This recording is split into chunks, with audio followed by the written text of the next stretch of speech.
guys good? Or watching 58K television. Wow, that's so grainy.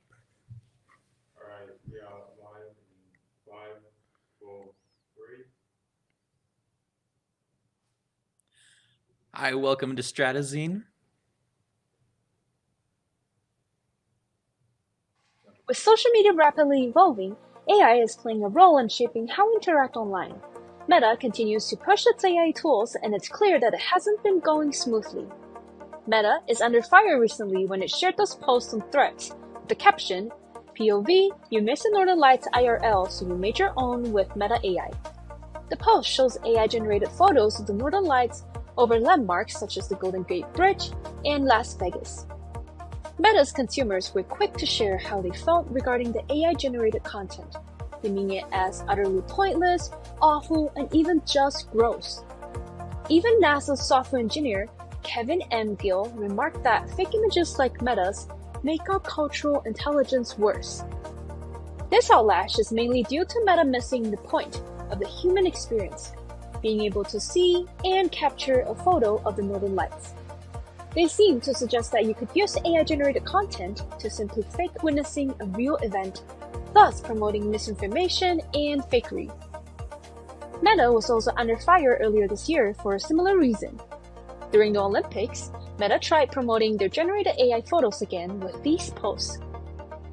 It brings the question, why would one refer to Meta AI to make up an AI version of the event when one could go watch the real-life performance of this? Meta seems to have a disconnect with reality and has regularly misread the room regarding generated AI photos. Again, the issue with these posts aren't the photos themselves, but the constant suggestion to use AI to fake witnessing a real event. What do you think? Do you agree with Meta continually promoting using AI to help edit photography, or are you against it?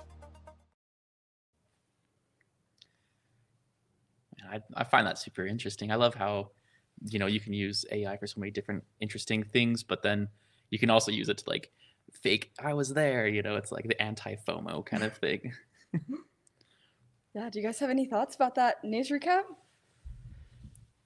What do you think, Fabian?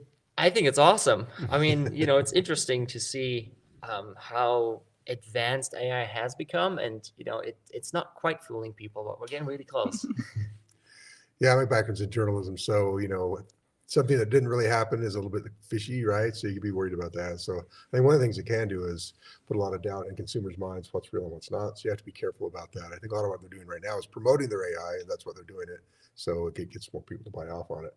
But you got to be careful because there's good uses for it. But at the same time, just like people say that was gross, you don't want consumers out there calling your product gross. So you have to balance it out what you do with it. Otherwise, it can become an economic failure because you offend people with what you're doing. So, but certainly not going away anytime soon. Yeah, I feel like it would really hurt brand trust, at least for me as a consumer. I would be really scared about the content that I'm seeing out on social media and wondering if it's real or not. But, well, thanks so much for that news recap. We are now going to move on to our next segment. And so to start, my name is Lindsay Freeman. And I'm Caden Flitton. And behind the camera, we have Chloe Blackburn. Joining the discussion today on social media and e-commerce integration, we have BYU Idaho faculty members Brian Howard and Fabian Wolf. Brian Howard is an associate dean in the College of Business and Communication, teaching courses in digital, social media, and mass media. Brother Wolf has taught email marketing and is looking forward to teaching additional classes in the marketing department. Thank you for joining us today. Social media and e-commerce integration is revolutionizing the way we shop by transforming traditional retail into an interactive and engaging experience by seamlessly connecting social platforms with online shopping. This integration enhances convenience, allowing customers to discover, browse, and purchase products without leaving their favorite social networks. Also, it improves the overall user experience by combining personal content and social interactions, creating a more dynamic and satisfying shopping journey that meets the demands of digital savvy consumers. We just wanted to ask you a couple questions today, and we wanted to get this started by talking a little bit about how e-commerce is transforming how customers shop. Yeah, to start this discussion, we are going to bring up a statistic that is saying that the ODM group performed a study where they found that 74% of consumers rely on social media for making purchasing decisions. So we want to start, Brian. We wanted to find out your professional work, the radio and television through your career, with your experience now as the host and executive producer of Latter Day Profiles. I would love to hear your thoughts or how about the statistic of how 74% of consumers relying on social media, and how you think the rise of social commerce will influence the future of e-commerce and customers' expectations. Sure, big questions. Yeah, things have changed a lot, right? If you look back over the history stuff, then we had your traditional television and radio models. Not a lot of interactivity. You saw something, you had to actually go to a store or open a catalog, or at least get on the phone and make an order, right? So now you're surfing along, you go to your TikTok shop, and you're actually looking for stuff to buy. Interesting study. Chime did a study just this last year, and it's really interesting. It says 99% of the people they surveyed a couple thousand people across just for generations, said they buy something, so they have been influenced to purchase something, right? Of everybody they surveyed, of course, these are Chime customers, so they're actually geared for that kind of stuff. So yeah, what does it change? Yeah, because you're right there. All you have to do is click, click, click, right? When I was a student, almost no one had a credit card, right? So that seems like a long time ago. Now nobody needs to have a credit card. You've got everything on your phone to make the purchase. So the point between where you see something, you like it, and you can purchase it is milliseconds. Doesn't have to be a long time.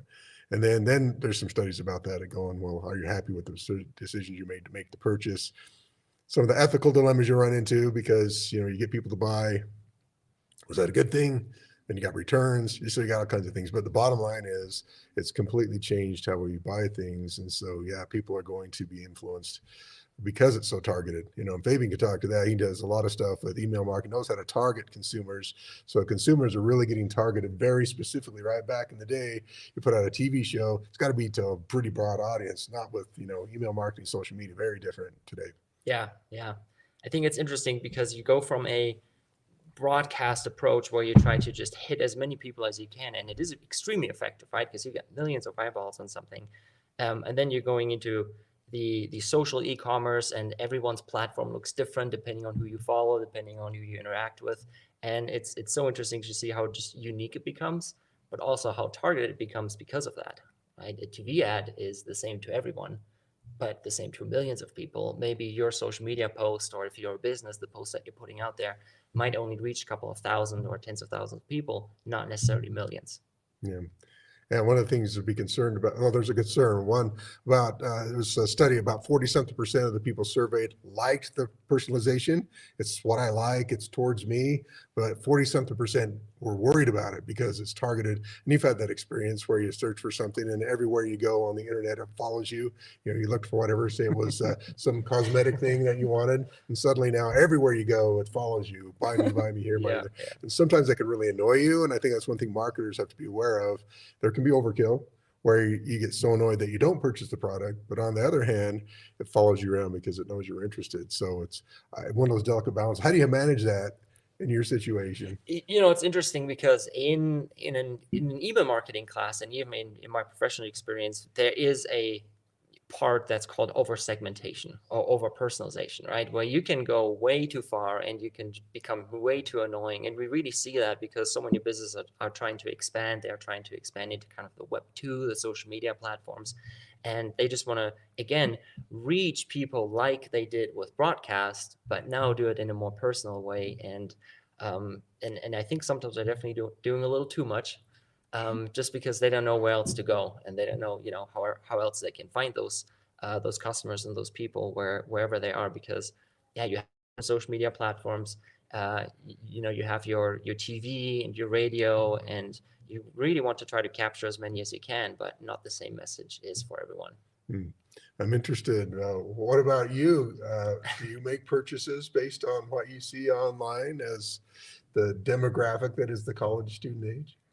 Yeah, 100%. And it's sad to say, but I feel like the algorithm and like my niche market that marketers go toward, it's really bad, but it works for me every single time, especially on my feed. It is going to be a kind of a college age student, maybe that I'm married or whatever it might be. It is going to be personalized to me, but yeah, it's when I see something and I maybe want to be like them, or maybe I want to say, hey, I want that aspect to be a part of my life. And I would say it works, and it is changing the way that I shop, because if I see something on social media, then I'm going to buy it more so than going to a website and scrolling through. And so it's definitely changing the way that I shop personally. Caden, what about you? Oh, for sure. I know sometimes I'm like, I'll kind of like use the algorithm to my advantage. I'm like, I don't know where exactly I should look up for this specific item. So I just Google it and then like wait a day, come back, and just ads on YouTube and things all asking about, like, hey, you looked up this product, you should go find it. It's over here. And I'm like, cool,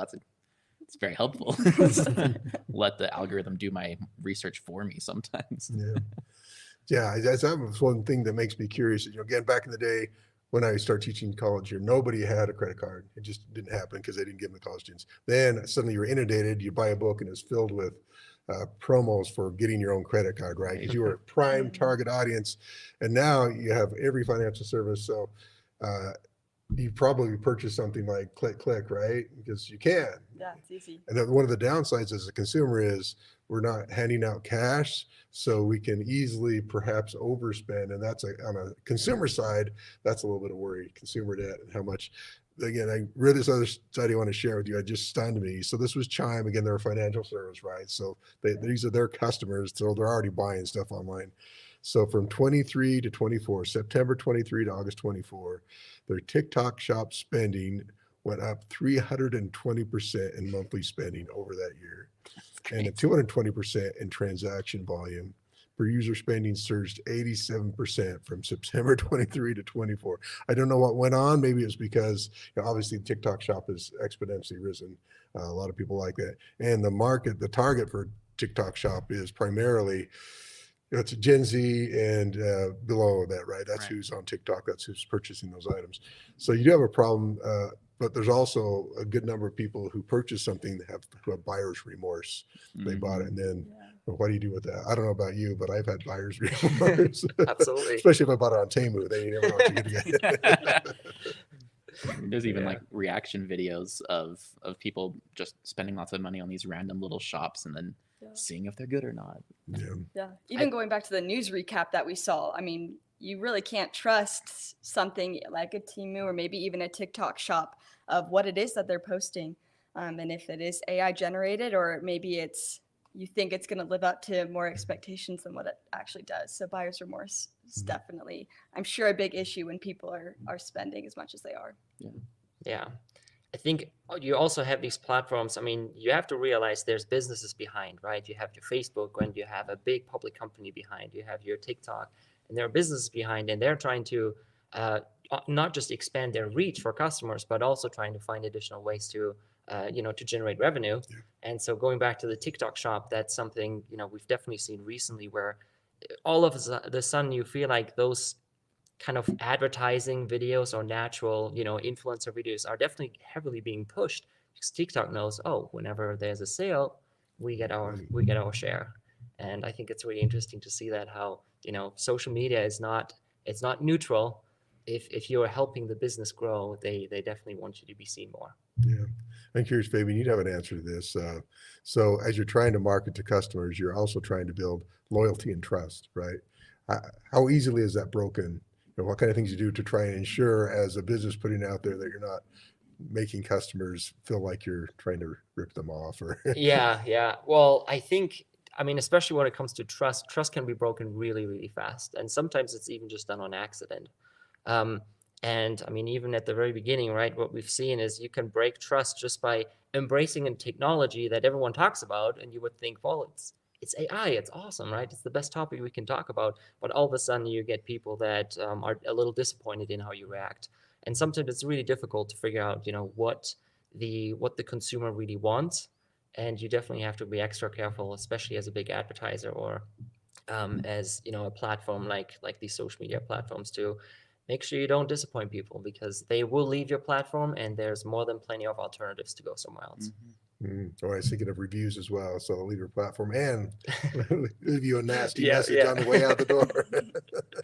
Absolutely. Yeah, I love this idea that there's multiple platforms that are now doing this. We've mentioned TikTok, but they're also moving into these type of shopping on Instagram and Pinterest and Facebook, just because I think the world is kind of seeing that you need to be able to move along and see that these social media platforms are now the ones that are doing the shopping.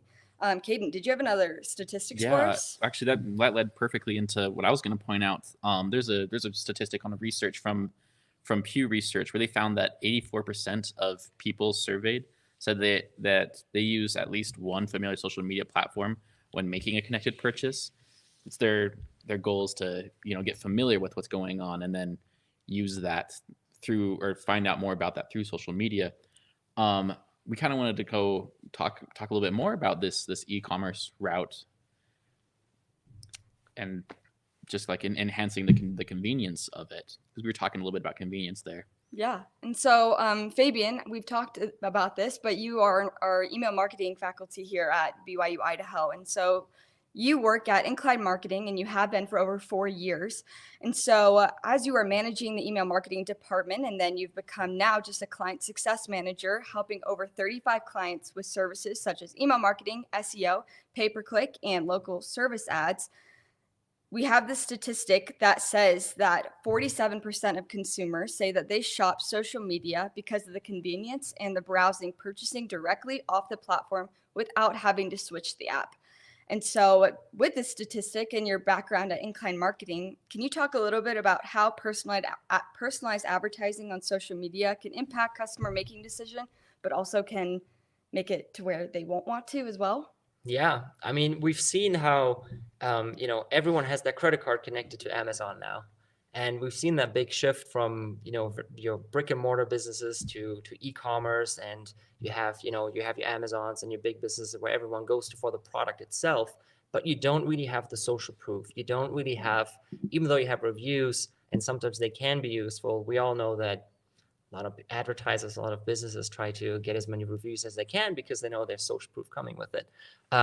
Seeing how social media now helps us to, make decisions. You mentioned you look up everything on social media. My wife does all the time. She's like, hey, we talked about this. Look at this TikTok video I found, right? It's a very natural way to now go to social media and see what are other people talking about?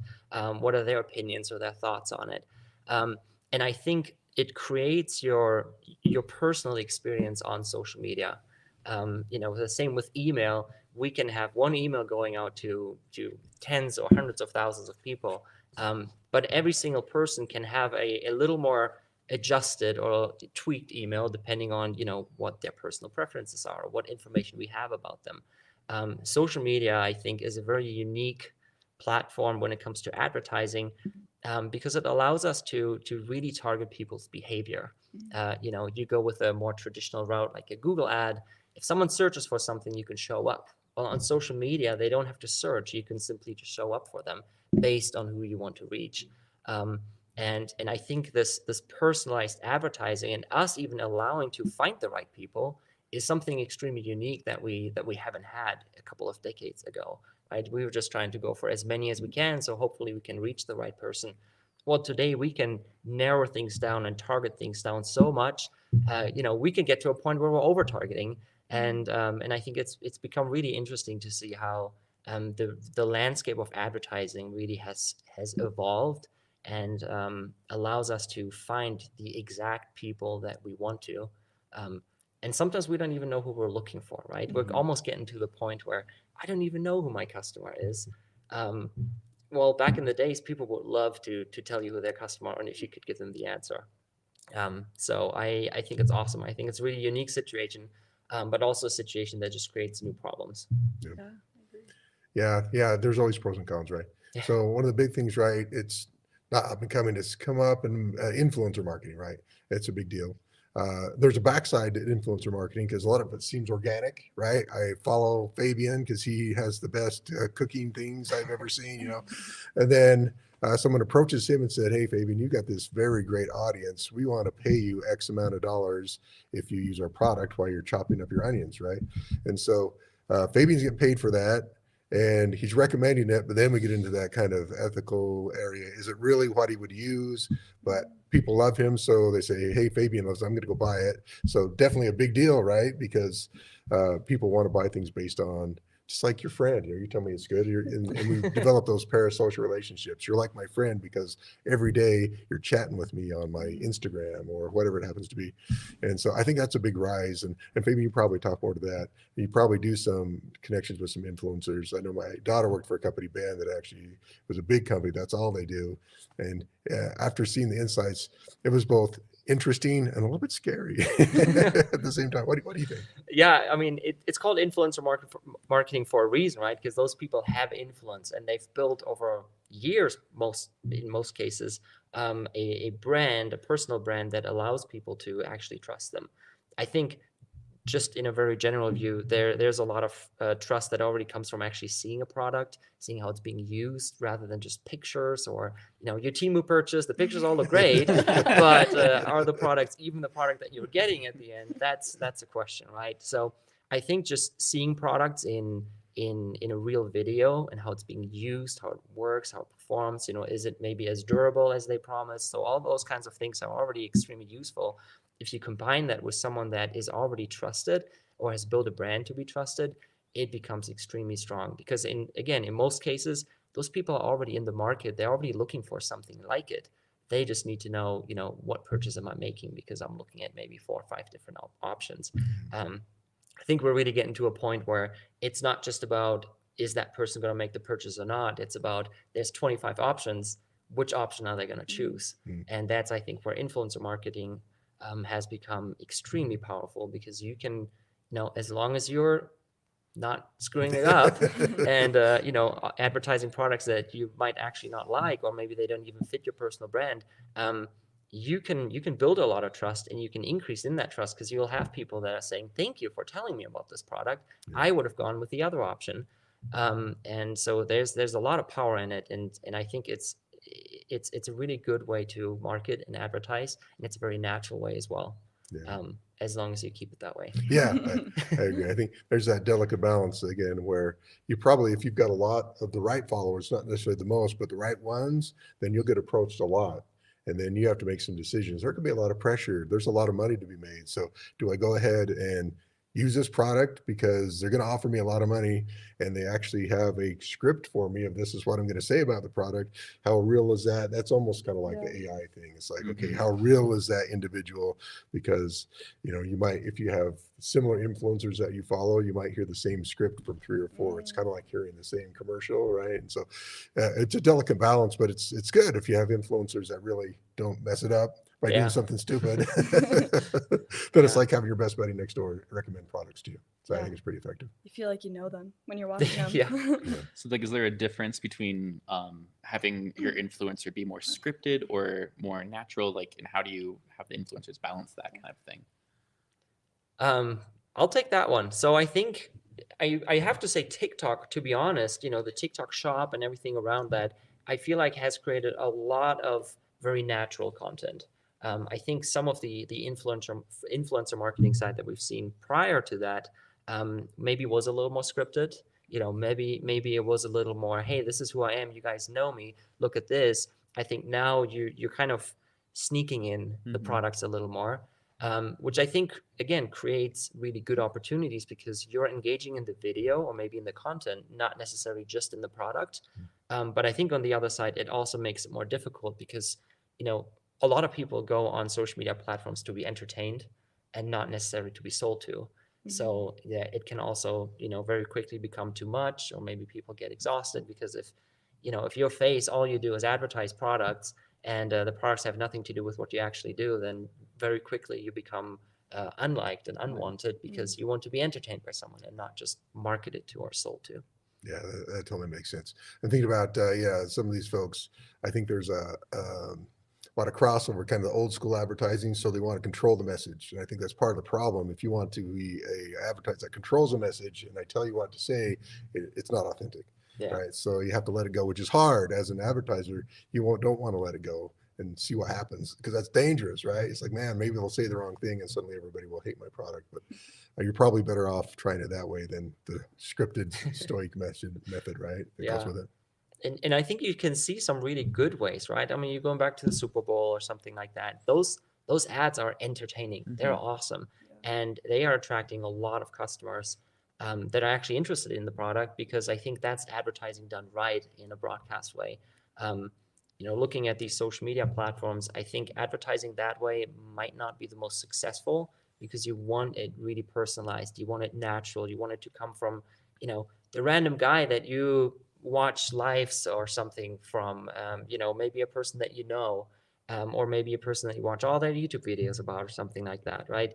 And I think that's what makes social media a little different, but also very interesting. But yeah, it comes with its own dangers. Yeah, for sure. everything's got its own dangers. Yeah, I feel like when we've talked about email marketing and trying to personalize type of content like that, you have to say their name, maybe say it's their birthday month, or something to where they feel connected through words. But I feel like social media has such an advantage, because there can be that influencer standing right there and saying, hey, maybe you did just get home from work and you want to go work out and you don't know what to make for dinner, and you have this person that can kind of play this image of what your day could possibly look like, and you can feel more connected to that.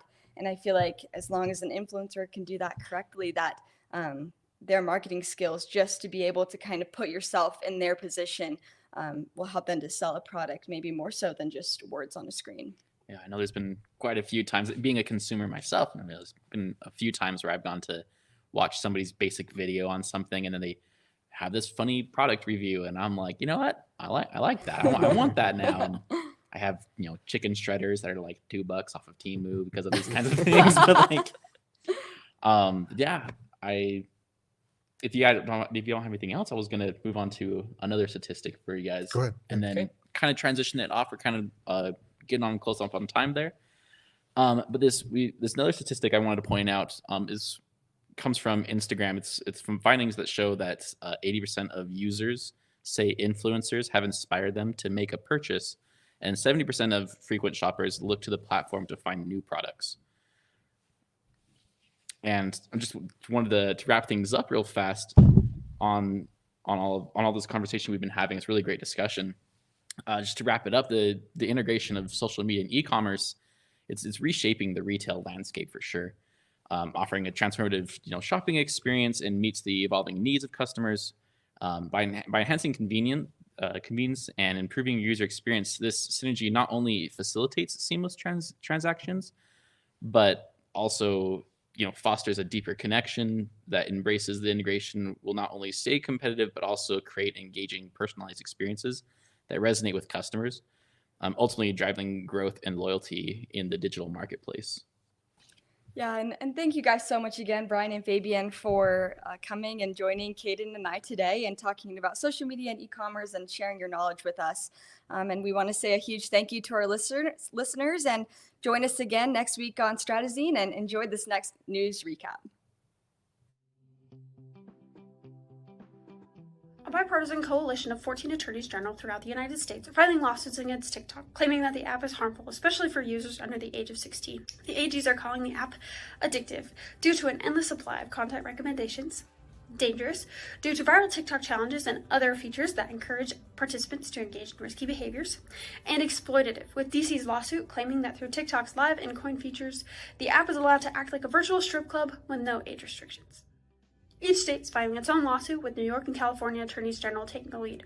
New Jersey Attorney General Matthew Plackett stated, "We've identified significant harms to the residents of the state. We've also identified that TikTok knows about these harms. Other parts of the world has taken meaningful steps to prevent those harms affecting children. So we want them to stop their abusive practices and stop harming our residents." And as for TikTok's response, spokesperson for TikTok Alex Hurick stated, "We strongly disagree with these claims, many of which we believe to be inaccurate and misleading.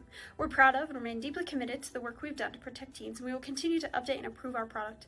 We provide robust safeguards, proactively remove suspected underage users, and have voluntarily launched safety features."